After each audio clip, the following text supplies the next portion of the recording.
Mūsu darba kārtības nākamais jautājums ir lēmums par Latvijas Republikas pilsonības likuma pamatprincipiem. Un vārds ziņojumam Latvijas komitejas tiesību komisijas vadītājam Erika Vēberkungam. Tā atļaujiet nolasīt Latvijas komitejas piedāvāto lēmumu projektu. Latvijas Republikas pilsoņi ir personas, kurām bija Latvijas Republikas pilsonība līdz 1940. gada 17. jūnijam un viņu tiešie pēcnācēji. Tiesīgi pieņemt jaunu likumu par pilsonību, kā arī piešķirt Latvijas Republikas pilsonību konkrētām personām, var tikai Latvijas Republikas konstitucionālajie institūti pēc Latvijas Republikas atjaunošanas de facto. Latvijas Republikas pilsoņu tiesiskā pārstāvniecība Latvijas Republikas pilsoņu kongresa uzskata, ka izdarot grozījumus 1919. gada Latvijas Republikas pavalsniecības likumā vai pieņemot jaunu likumu par Latvijas Republikas pilsonību, konstitucionāli ievēlētajai Saeimai jāvadās no pamatprincipiem, kuri izriet no 1922. gada 15. februāra Latvijas Republikas satversmes, 1919. gada 23. augusta Latvijas Republikas likuma par pavalsniecību, 1990. gada 30. aprīļa 1. maija Latvijas Republikas pilsoņu kongresa pirmās sesijas dokumentiem, kā arī no civilizēto valstu prakses.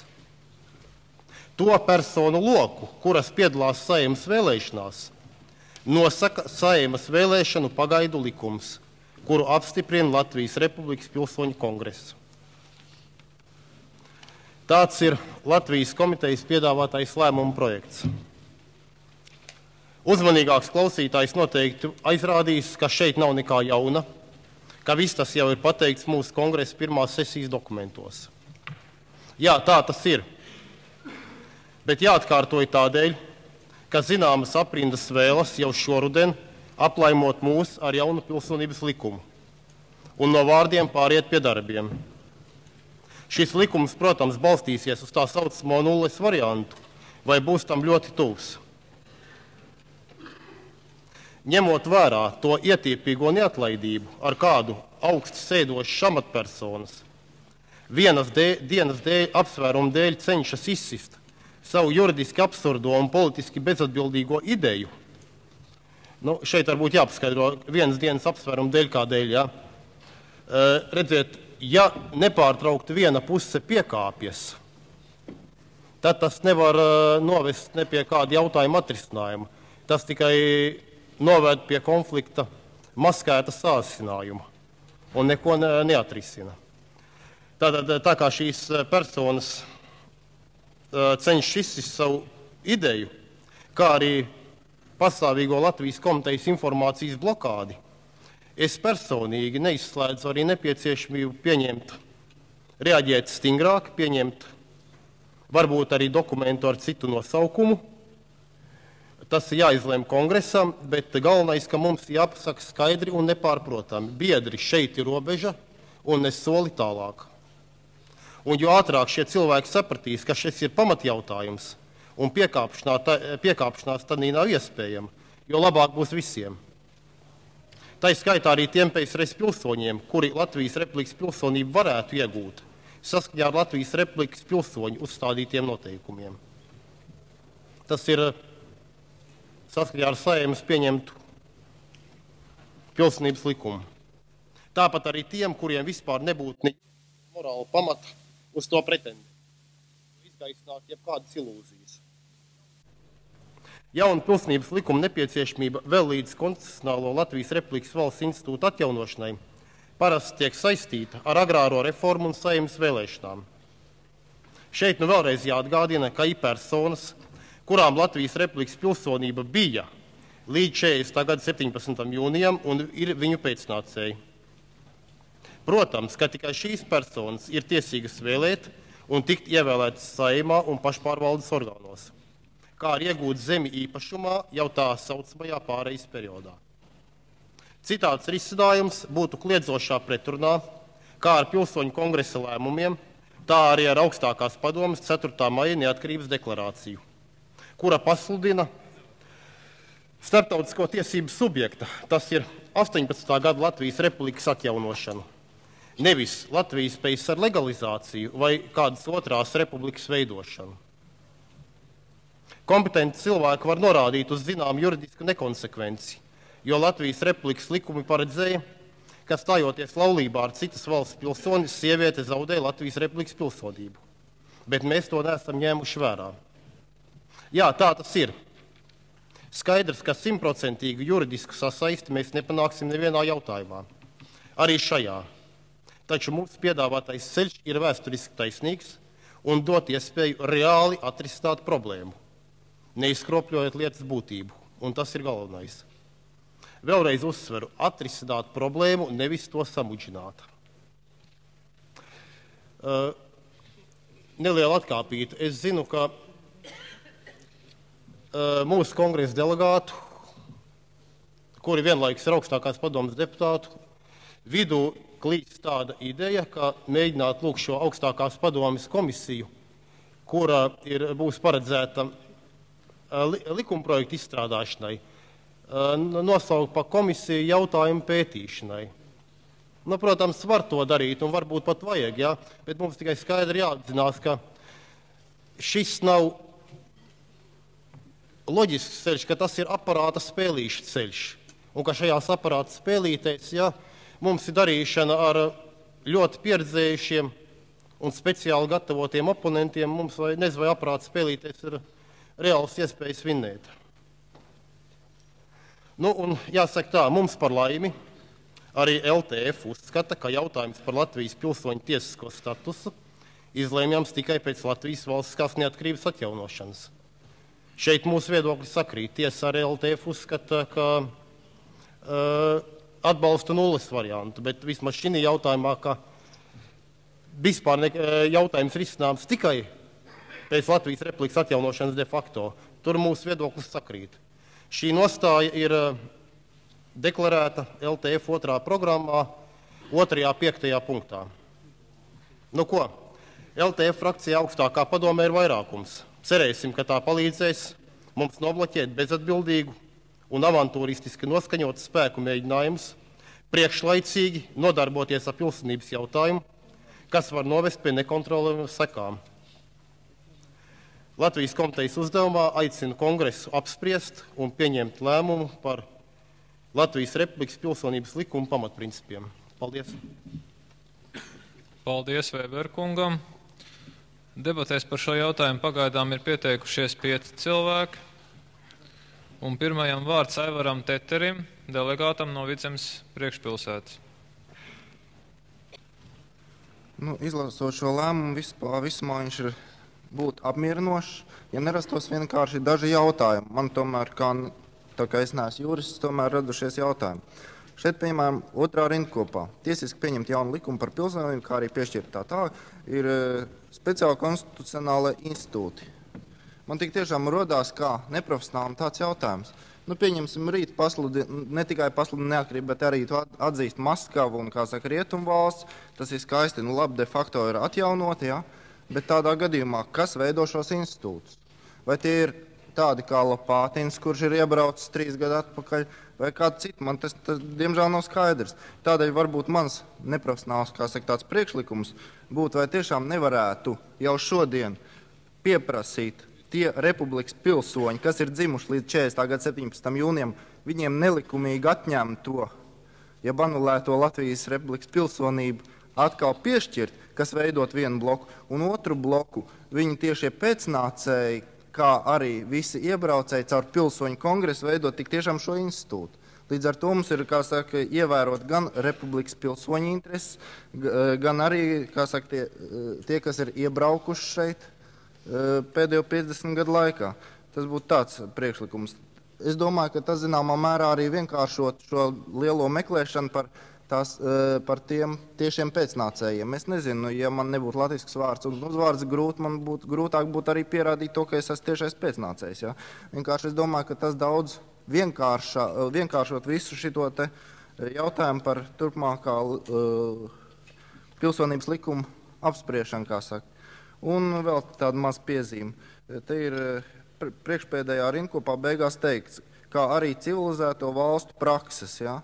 Nu, es nezinu, diez vai tas būtu tik pamatojams, jo lieta jau ir tāda, ka neviena civilizēta valsts Padomju Savienībā 50 gadus nav dzīvojusi, un tādai automātiski pārnest to, kas bija civilizētā valstī uz Latviju, arī būs diezgan sarežģīti. Man pašlaik arī viss. Man tikai būtu lūgums tāds sakarā to, ka es arī esmu viens no tiem, kas tik šodien saņēma šos lēmumus. Ja? Vai nevarētu uz nākošo sesiju šos lēmumus jau kaut pāris dienas ātrāk saņemt Vidzemes pilsoņu komitejās. Ja? Līdz ar to varētu tik tiešām labāk sagatavot. Paldies. Tā, paldies Teterkungam. Nākamais debatēs runā Valdis Dekovits, delegāts no Liepājas. Latvijas Republikas pilsoņu šīs kustības atbalstītāji. Latvijas zeme un tauta ir katastrofālā stāvoklī. Latviešu tauta kļūst par minoritāti savā zemē. Lai nodrošinātu latviešu tautas nākotni, ir jāizmanto bez visiem citiem pasākumiem arī Latvijas Republikas pilsonības institūts. Un iesaka lēmumu par Latvijas Republikas pilsonības likuma pamatprincipiem papildināt ar sekojošu frāzi. Latviešu īpatsvaram Latvijas Republikas pilsoņu vidū jābūt 1940. gada 16. jūnija līmenī.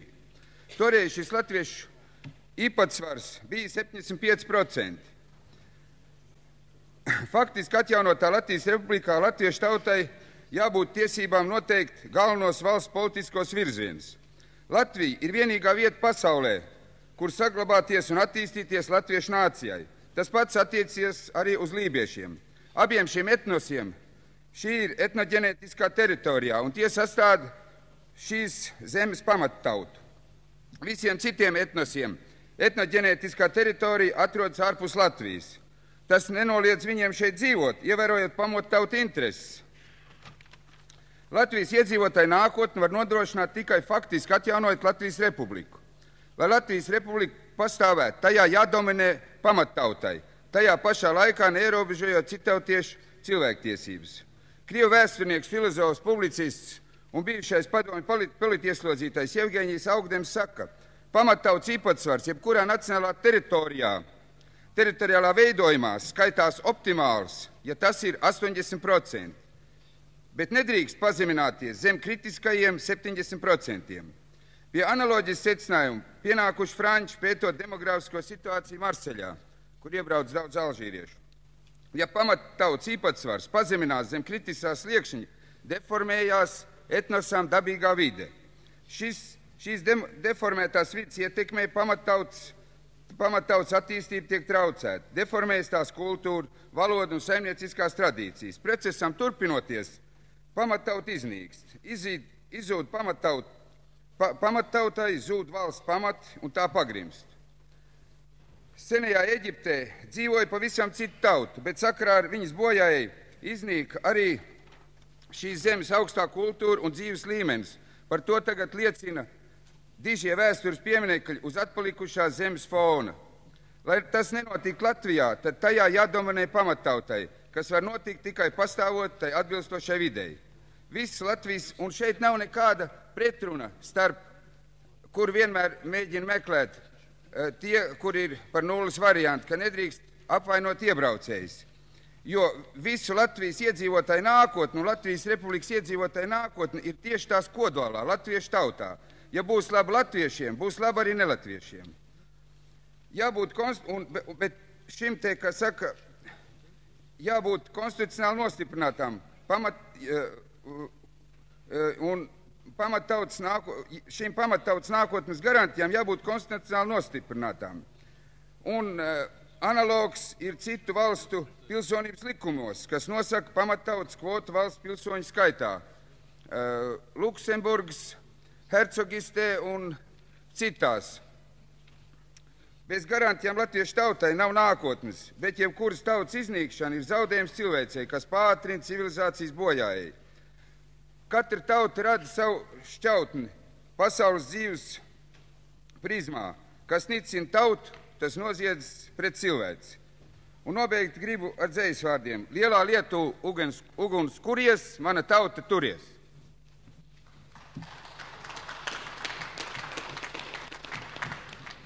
Paldies Dekovits kungam.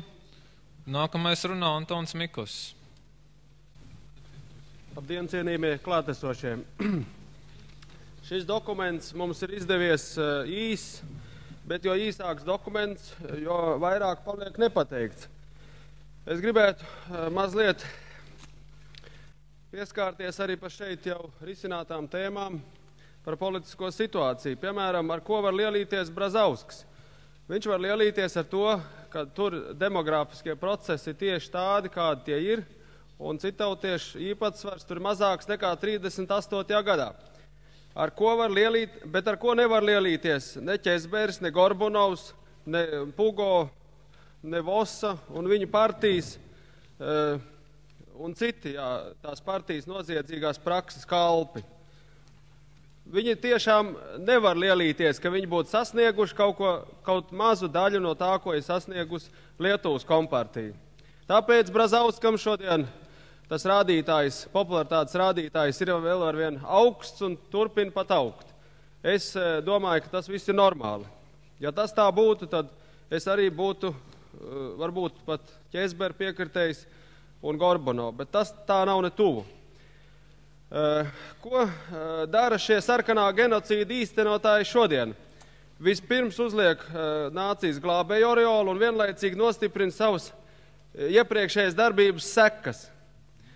Manuprāt, viņiem jābūt visradikālākiem okupācijas seku likvidēšanā. Un šeit es apstāšos atkal pie vienas analoģijas. Tautas fronts kongresa laikā 88. gadā, 7. oktobrī, Sovetskij Marjak publicēja Ostu plānu un parādīja, cik briesmīgi vācieši gribēja izreikināties, tas ir kā viņi gribēja kolonizēt Baltiju. Pats dīvainākais, ka es atveru Lauka avīzes jūnija numuru, es nezinu konkrēti kuru, un tur arī tiek tauta biedēta ar šo Ostu plānu, tur vēl pielikt vēl citi plāni klāt. Un tad es jums došu tādus skaitļus, jūs pasekojiet. Osts plāns paredzēja Baltijā nometināt 500 000 visā vācu kolonistus un Rīgā 96 000, 25 gados. Ko ir izdarījuši šie te sarkanās noziedzīgās kompartijas kalpi? Viņi ir panākuši to, ka 44 gados Rīgā vien vismaz 500 000 ir nometināti kolonisti. Visā Baltijā 2 miljoni. Tātad es nesaprotu, kāda ievirze šodien populārai Lauka avīzei ir ļoti populārai tautā, jo tur dažādi praktiski sīkumi arī. Kāpēc viņi atkal tautu biedē ar šo vācu pārvācošanas plānu? Bet kāpēc viņi neko nerunā, vēl ar vienu nerunā par to drausmīgo plānu, ko īstenoja, un pēc tam galvenais, ka sekas nenovērš, ko īstenoja austrumu kaimiņš. Tālāk, es vēl gribētu, sekojot augstākās padomas norisēm, pakavēties pie tā, kas vieno divus it kā pretiniekus nesamierināmus. Tas ir Aleksejevs un Gorbunovs. Es domāju, ka galvenajā tie ir vienoti. Tas ir nulles variants, abiem patīk.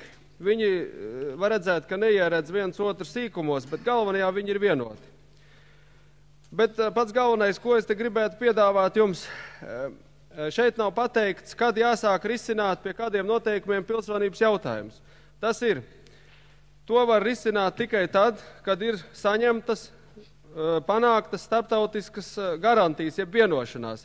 Tie, kas piesauc 19. gada pilsonības piemērošanas kritērijas, atgādina, ka pirms tam tika dotas starptautiskas garantijas 18. gadā 11. novembrim Kompienas miera līgumā un arī uzvarētāju valstu politisko darbinieku solījumos. Šodien mēs neesam ne tuvu. Šodien pie mums ierodās trimdas pārstāvs Ojārs Kalniņš un izsakās, ka pasaules sabiedriskā doma ir ļoti priecīga par to, ka šeit neatkarības iegūšanas ievirzi ir uz demokrātiskiem pamatiem, bet nevis uz nacionāliem. Es domāju, ka tas ir bīstams simptoms.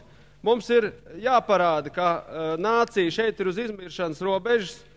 Mums ir jāizmanto pilsonības institūts un jāorientē tā piemērošana tieši uz nācijas izdzīvošanu un vēlāko uzplaukumu. Es domāju, ka mēs varam būt jau lepni, ka, piemēram, neatkarības kustības jaunā programma ir pilnīgi orientēta uz to. Mūs daudz kritizē, ka tur ir šie konkrētie cipari minēti. Šeit Dekovits kungs jau pateica par to, par ekspertu vērtējumiem, kā var nācija attīstīties un kādi procesi tajā attīstās. Es domāju, ka mēs varam dažādus kritērijus izvirzīt šodien, noteikti dzīvošanas cenzu, bet tas ir aplams ceļš. Mums ir jāzina, kāda tā nācija būs pēc 20, 30 gadiem, vai tā būs savā teritorijā lēmējs, vai tā būs tikai kāds piedeklis, kaut kas līdzīgs Šanhajai vai kaut kas tam līdzīgs. Ja? Tātad es jūs aicinu arī turpmākajā darbībā visus šos ieinteresētos cilvēkus iziet tieši no, kā tagad ir modē teikts, no gala rezultāta, bet nevis no šī rudens kaut kādām prasībām un politiskās konjunktūras. Paldies!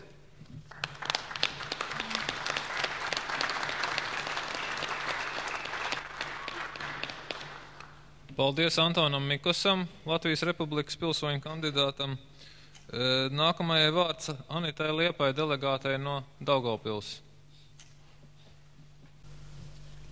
Es nāku no Daugavpils un gribu pateikt to, ka mani vēlētāji ir ļoti nobažījušies sakarā ar to, ka augstākā padome gatavojas pieņemt pilsonības lēmumu, pie kam mūsu pilsētā klīst tādas baumas, un man šķiet, ka tās ir pamatotas, ka augstākā padome gatavojas pieņemt tieši nulles variantu. Protams, tāds nulles variants varētu iet cauri varbūt kādā Kurzemes mazpilsētiņā, kur ir daži sveštautiešu procenti, bet tas nevarētu nekādā ziņā būt attiecināms uz visu Latviju. Jā, es nāku no Daugavpils. Un gribu sākt ar līdzību. Ja kāds grib aizzīt ezermalā pieķēdētu laivu, viņš parasti meklē tanī ķēdē pašu vārgāko, pašu vājāko locekli, lai tad ar akmeni to pārcirst pušu. Mūsu Baltijas ķēdē pats vājākais loceklis noteikti ir Daugavpils. Daugavpils ir otrā lielākā pilsēta pēc Rīgas Latvijā, ap 125 000 iedzīvotāju, ap 15 000 latviešu, mazliet vairāk poļu. Nu, tas būtu poļu un latviešu kopā ap 30 000, bet, teiksim, ja salīdzina ar Latvijas mazpilsētām, tas ir diezgan liels skaitlis. Un par pilsoņiem ir reģistrējušies 20 000 cilvēku. Un 20 000 cilvēku tas arī nav nemaz tik maz. Un tomēr mūsu vietējā pilsētas padomē ir tikai 9 deputāti, kas aizstāv Latvijas Republikas pilsoņu intereses. Šo cilvēku intereses, kuri ir reģistrējušies. Tātad 9 pret 111, pavisam ir 120 deputāti. Vai viņi ir spējīgi aizstāvēt mūsu intereses? Nu, spriediet paši, man šķiet, te komentāri lieki. Augstākajā padomē nav neviena deputāta, kas aizstāvētu mūsu īsteno Latvijas pilsoņu tiesības. Nav neviena. Vai tā būtu Tautas frontes neizdarība Daugavpilī? Es neteiktu visu. Tautas fronte Daugavpilī darīja visu iespējamo, lai augstākajā padomē būtu arī tādi deputāti, kas aizstāvētu mūsu intereses. Taču šī milzīgā nospiedošā masa padarīja savu. Ja tiks pieņemts nulles variants, tad man šķiet, ka Daugavpili pirmām kārtām, Latgali otrām kārtām un pēc tam arī pakāpeniski visu Latviju piemeklēs tas pats liktenis, par kuru te jau runāja lietuviešu kolēģis. Ir ļoti patīkami, ka viņš uzskata par latviešu izdzīvošanas iemeslu mūsu tautas spēcīgo garu. Bet, diemžēl, tas nevisai atbilst patiesībai. Kāpēc izmira prūši un kāpēc palika latvieši? Tādēļ, ka šeit ieveda maz kolonistu savā laikā, bet Prūsiju pēc okupēšanas burtiski pārpludināja kolonisti. Un, ja tiks pieņemts šāds likums ar nulles variantu, tātad vietējā pašvaldībā, arī augstākajā padomē, šis samērs no Daugavpils puses saglabāsies. Vienīgi, ja pieņem tādu pilsonības likumu, kas dod tiesības piedalīties pašvaldībā arī vienīgi Latvijas pilsoņiem, līdz ar to tiek izsisti migrantiem no rokām ieroči. Es neesmu naidīgi noskaņot pret citautiešiem, bet ziniet, ja viesis ienāk svešā mājā un sāk likt kājas uz galda, tad saimnieks sāk tomēr protestēt. Man būtu viss.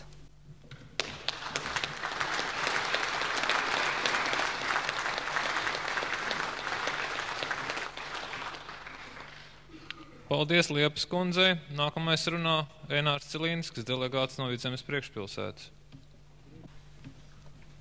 Godājamie delegāti, pirmkārt, es gribētu atbalstīt šo lēmumu projektu tieši tādā redakcijā, kāds viņš ir, jo tas ļoti precīzi attaino šīs dienas prasības, un ja tās mainīsies, tad mēs arī varēsim pieņemt jaunas lēmumus, bet pašlaik šodien šeit nevajadzētu rakstīt nec dažādas procentus, kā minēja Dekovits kungs, nec arī ko citu, jo tie nav gluži šīs dienas uzdevumi.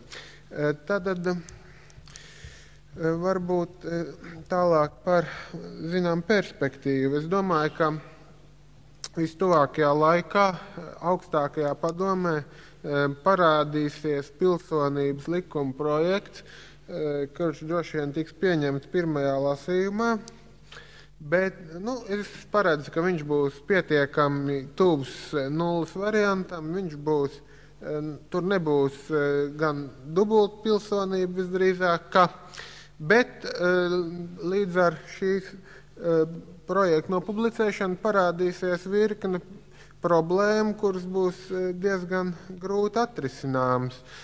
Un konkrēti, ka ja jau mēs dosim šīs kaut kādas Latvijas Republikas pilsoņu apliecības, pirmām kārtām PSRS viņas neatzīs, otrām kārtām pasaulē viņas neatzīs, tādā gadījumā mēs nekur nebrauksim vairs no šīs Latvijas ārā, ja arī saglabāsim šīs PSRS pasas. Tālāk, ko mēs darīsim ar tiem PSRS pilsoņiem pašvaldībās, kur šo Latvijas pilsonību negribēs pieņemt, metīsim viņus ārā, to mēs neesam spējīgi izdarīt. Tās ir tikai dažas no šīm problēmām, viņas varētu uzskaitīt vēl, bet laika trūkuma dēļ to nedarīšu, kas pierāda, ka faktiski šis jautājums nav atrisināms, kamēr PSRS ir konstatēju, faktiski ir atzinusi Latvijas Republiku, izteikusi savu attieksmi pret PSRS karaspēku un tā tālāk. Tā kā pašlaik viņi gluži vienkārši praktiski neizdosies risināt, tā kā varbūt pārmērīgs bailes no šī likuma, arī, kas parādīsies pirmā lasījumā, nevajadzētu būt. Tas būs apmēram tas pats, kas ar Bojārkungu likumu, teiksim, kāds gads jau pagājis ar Dievu palīgu. Bet ir cita problēma, ko es gribētu teikt. Redziet, es domāju, ka visiem ir skaidrs, ka šie cilvēki, kur šeit ir atbraukuši, ka šeit var būt runa par brīvprātīgu emigrāciju, repatriāciju vai kaut ko tam līdzīgu, bet ne jau neviens viņus ar varu prom dabūt nevarēs. Tas, domāju, pilnīgi skaidri jāsaprot, ja teiksim, kāds to grib nevar saprast, tad to mums pasauli nepieļaus. Tas pilnīgi skaidrs, ja? Tātad, bet kas būtu nepieciešams, manuprāt? Manuprāt, būtu nepieciešams novilkt svītru. Proti, mums nebūtu jāgarantē šīs vispārīgās arī cilvēku tiesības šeit palikt tiem cilvēkiem, kur šeit iebrauc un kur vēl iebrauks neapšaubāmi. Un tādēļ pašlaik pārējais posmā, manuprāt, runa varētu būt par, teiksim, pagaidu nolikumu par pastāvīgiem iedzīvotājiem. Šāds nolikums, tas nebūtu pilsonības likums, bet kaut kāds pārējais posma nolikums, kur šāds varētu būt pietiekami tuvs nulles variantam. Tad tie, kas šeit ir, izņemot armiju, piemēram, vai varbūt vēl kaut ko, šeit būtu šie pastāvīgie iedzīvotāji, bet tajā pašā laikā teiksim, visi tie, kur šeit iebrauc, izņemot varbūt kaut kādus radiniekus un tā tālāk, šie pastāvīgi iedzīvotāji statusu varbūt nevarētu dabūt, un līdz ar to uz viņiem arī neattiektos tās garantijas, ka viņi šeit varētu brīvprātīgi palikt vai arī brīvprātīgi braukt prom. Tas viņiem būtu stabils ārzemnieku status šeit, ar visām no tā izrietošajām sekām. Un tas arī būtu šis jautājums, ko pašlaik varētu risināt pārējais periodā, un kas būtu pārējais perioda uzdevums. Paldies par uzmanību. Paldies Cilīns kungam. Un kā pēdējais debatēs par šo jautājumu ir pieteicies Ojārs Bušs, delegāts no Jūrmalas. Lūdzu.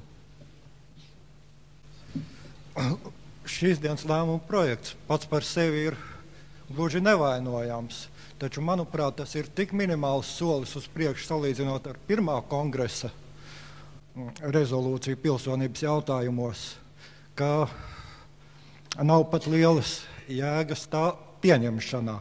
Diemžēl mēs zināmā mērā turpinām Strausa politiku. Mēs pasakām to, ka pilsonības likumu pieņemt būs tiesīgi tikai konstitucionālajie varas orgāni pēc Latvijas Republikas atjaunošanas de facto. Protams, tas viss tā ir.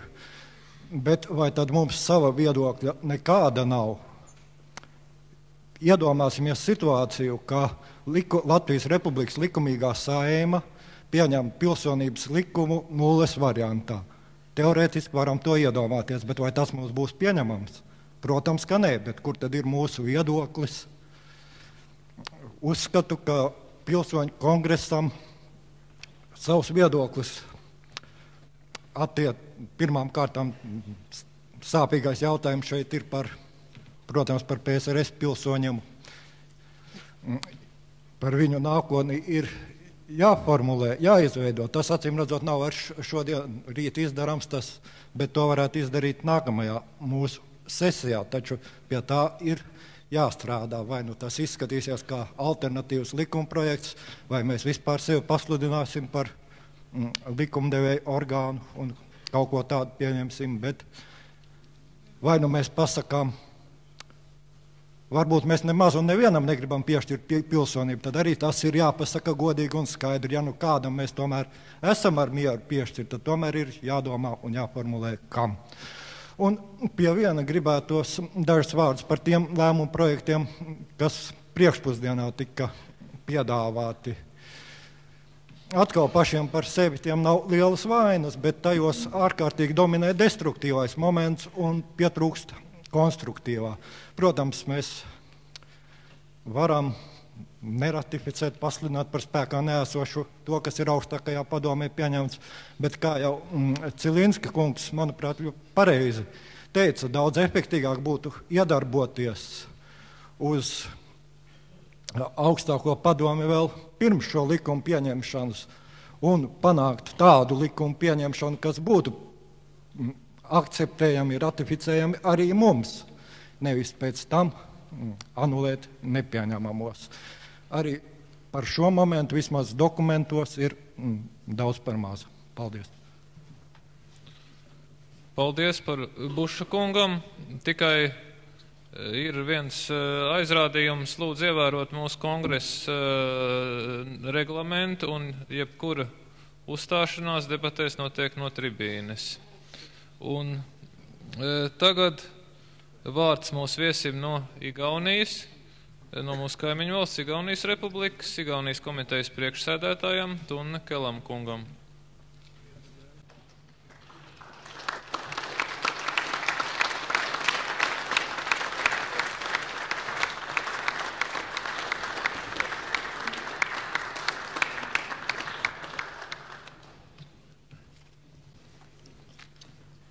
Lugupeetud eesistuja, lugupeetud Läti kongressi delegaadid. Augstcienījamie priekšsēdētājs, augstcienījamie Latvijas kongressa delegāti. Mul on au ja hea meel tuua teile tervisi ja kõige paremaid soove eduks Eesti Kongressi ja tema poolt valitud Eesti komitee poolt. Man ir liels gods un prieks apsveikt jūs no Igaunijas kongresa un Igaunijas kongresa vēlētās Igaunijas komitejas puses.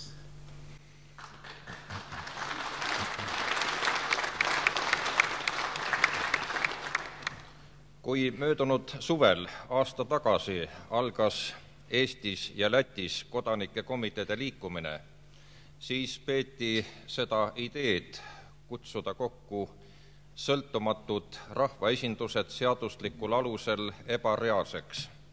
Kad pagājušo gadu gan Igaunijā, gan Latvijā radās ideja sasaukt kopā tautas vēlētas pārstāvniecība, šī ideja likās tad nereāla un neīstenojama. Ometi me võime praegu nentida, kui suur on olnud muutus inimeste hoiakuis. Valdav enamus lätlastest ja eestlastest on veendunud, et iseseisvad vabariigid on võimalik taastada. Šodien mēs varam konstatēt, cik liels izmaiņas ir notikušas cilvēku apziņā. Lielākā daļa Latvijas un Igaunijas pilsoņi ir pārliecināti, ka neatkarīgi Latviju un Igauniju var atjaunot. See on kahtlemata olnud suurel määral selle tulemus, et Läti ja Eesti rahvas on suutnud oma algatuslikult iseseisvalt organiseeruda, sõltumata okupatsioonivõimudest. Tas ir rezultāts tam, kad latviešu un igauņu tauts ir spējuši organizēties neatkarīgi no tā, kad joprojām pastāv okupācija. Praegu vaatamata kõigile pettumustele, mis lääne poolt on osaks saanud, ei ole küsimus enam selles, kas Balti riigid saavad iseseisvaks, vaid kuidas nad seda saavad teha. Neskatoties uz sarūktinājumu un vilšanās, kas ir mūsu cerībās attiecībā uz rietiem, jautājums šodien ir nevis par to, vai Baltijas valstis būs brīvas, bet jautājums par to, kādā veidā šo brīvību iegūt. Küsimus ja valik on selles, kas iseseisvatest Balti riikidest kujunevad uued Moskva satelliidid Poola ja Tšehhoslovakkia asemel või saavad neist tõeliselt iseseisvad Euroopa rahvaste pere liikmed. Jautājums ir iekš tā, vai no Baltijas valstīm radīsies Padomju Savienības satelīti, tādi kādi bija Polija un Čehoslovākija, jeb radīsies, izveidosies neatkarīgs brīvs valsts. Meie oleme kavandanud nii Lätis kui Eestis realistliku tee iseseisvuse taastamisele. Gan Latvijā, gan Igaunijā mēs esam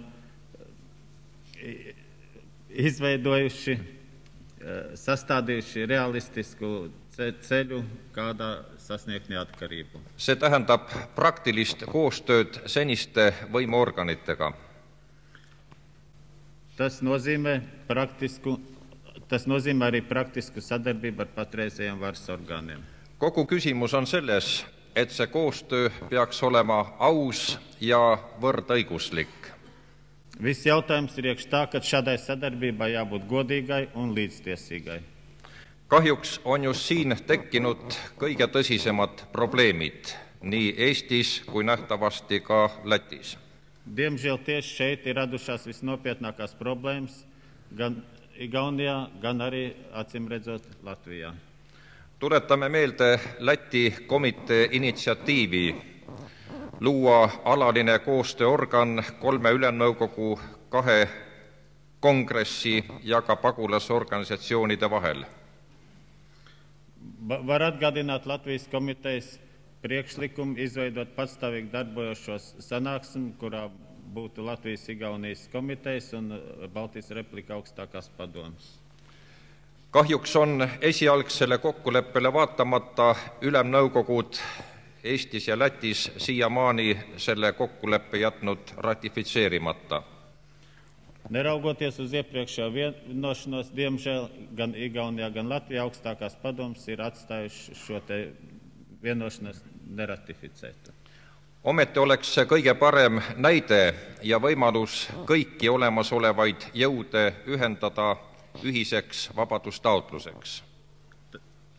tā būtu vislabākā iespēja un piemērs, kā visus spēkus apvienot vienota mērķa sasniegšanai. Tekib küsimus, mis takistab ülemnõukogude esindajaid siis niisuguseid kokkuleppeid ehtsaks koostööks sõlmimast. Kas neid ähvardavad Nõukogude okupatsioonivägede sõdurid neile suunatud püssidega?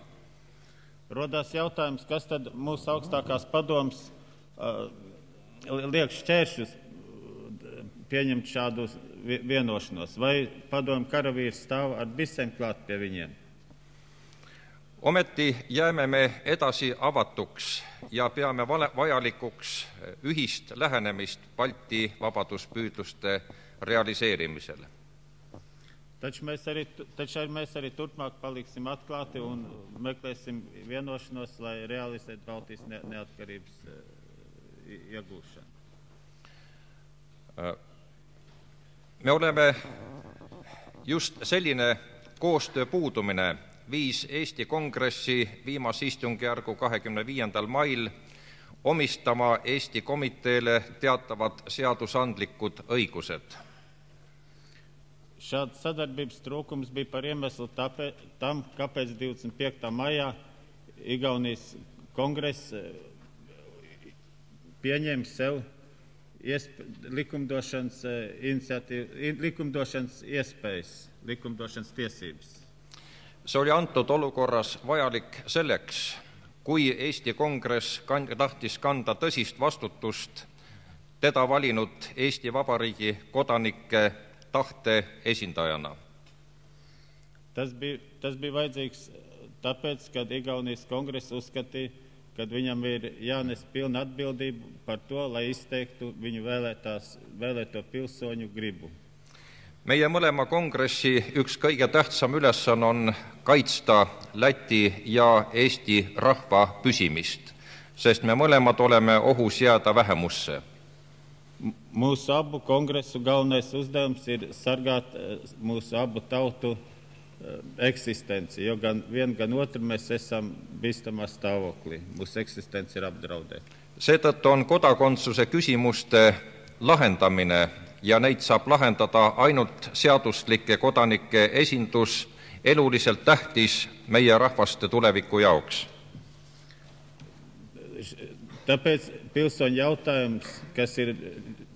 jautājums, kas ir dzīvi vitāli svarīgs mūsu tautu nākotnē, var izsināt tikai šo tautu pilsoņi, šo valstu pilsoņi. Nagu Läti komitee, nõnda on ka Eesti komitee jätkuvalt tegutsenud selleks, et läänemaailmas saavutada meie kontinuiteedi alusel toimuvatele vabaduspüüdlustele tunnustust.